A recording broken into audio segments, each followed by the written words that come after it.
It's amazing. I am shocked. This BMW R1250GS is one of the most famous bikes there is. Not alone adventure category, it's just well known to a lot of motorcyclists.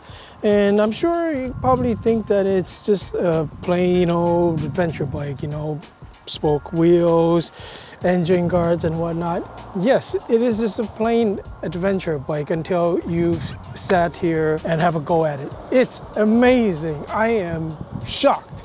If you like my video, please do comment, like, and share. And if you think my contents are of interest to you, please do consider subscribing. Help me out a lot. If you've been following my channel, I've been riding all sorts of different bikes. You guys seen all the bikes that I've ridden, and I mean, I have ridden more than I have filmed. My first official adventure bike would be the Motorrad V4 S. Now that was an easy bike to ride. I didn't really fall in love with it. I don't know why. I can't really pinpoint it. But now if I've ridden it about 1600, 1700 Ks, and I'm still super stoked about this bike and how it handles, especially how it handles actually. It must be the shocks and how they're configured compared to other bikes. This 1250GS is in a 40th anniversary paint scheme, and it's got the option 719, as you could probably see up there. I don't know if you can see it, but I'm gonna show you anyways. And it's got engine guard, it's got a special cover, it's got gold bars, it's got yellow handguards, fog light. The most noticeable difference from a rider's point of view is that rally screen. That's what they call it, a rally screen. It's super tiny. I don't think it really does anything. I mean, if it wasn't there, it'd probably be the same. This bike has a lot of safety features that you could Google. You could go on BMW Motorrad, get all the most precise answers instead of me trying to tell you. The amenities offered here on the bike are generous. First of all, you get your luggage racks, and although I don't have any panniers or top boxes, I don't really plan on getting them because I did have them on a Motorrad V4 S. There were a few instances where I almost rubbed the panniers against other objects like cars, and it wouldn't be cool. So therefore, I don't think I will get them, but this is here and I appreciate it a lot because these bars here, I attach my bags here and I tie them down.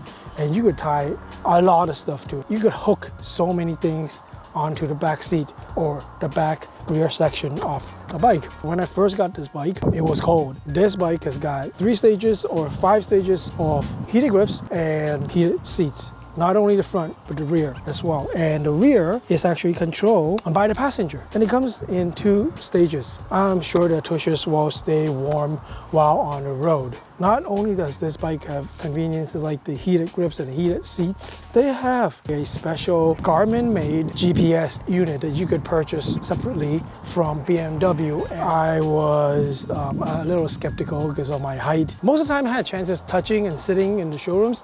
It was always the GSA, the Adventure, which is the bigger model with the bigger tank. Those would look and seem way too high for me. Not way too high like a dirt bike way too high, but for an adventure bike that you would need to take on the road, stop at red lights, stop signs, people will cut in front of you, you might have to panic stop and whatnot.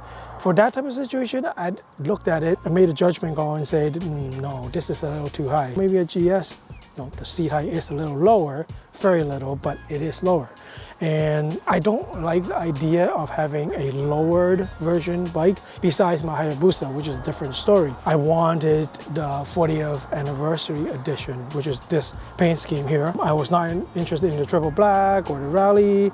I just wanted this one. If you're lacking confidence in terms of your inseam, something like this would be better because, you know, although they are adjustable to a lower position, the low position on the GSA is probably higher than on higher position on the GS. So you got to factor that in before you make a decision between GS or GSA. Back to why I am very excited about this bike. This bike rides like no other I have ridden, regardless of the type of bike that you're talking about. In the adventure category, I pretty much test all of them, from KTMs and Hondas, Kawasaki's, versus Teneres. I've ridden them all, not for a long period of time, but like I said, I've tested it. They ride like an adventure bike. This bike, the way it rolls off and comes to a stop, I've never experienced anything like in my R18, and that's our same engine, not exact same displacement, I'm just saying it's same type of engine structure. This is even easier to ride than that. Like, not to balance it while you're just sitting. When you're riding, when it's in motion, this thing is crazy.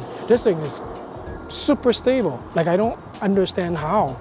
Practicality wise, the engine guard is a cool touch. If you drop this thing, the only thing will be scratched most likely would only be the engine guard. They have fog lights. As is, people don't see you on the road, so you want to be seen as much as you can. These fog lights are stock because it's the 40 years GS anniversary edition. The bright yellow, reminiscent of the original GS, the Bumblebee as they would call it. The hand control and the foot control of this bike works very well. In terms of the engine, it does get hot, but I always ride boots with adventure bikes. Therefore, I don't really feel it on my legs, and that would be the only place that I feel it. This bike's also got a center stand. If you need to work on a bike, it's perfect. You don't need to buy another stand. I am contemplating between bigger handguards and a higher guard for the frame. From what I know, they're discontinuing this color scheme. This here is one of the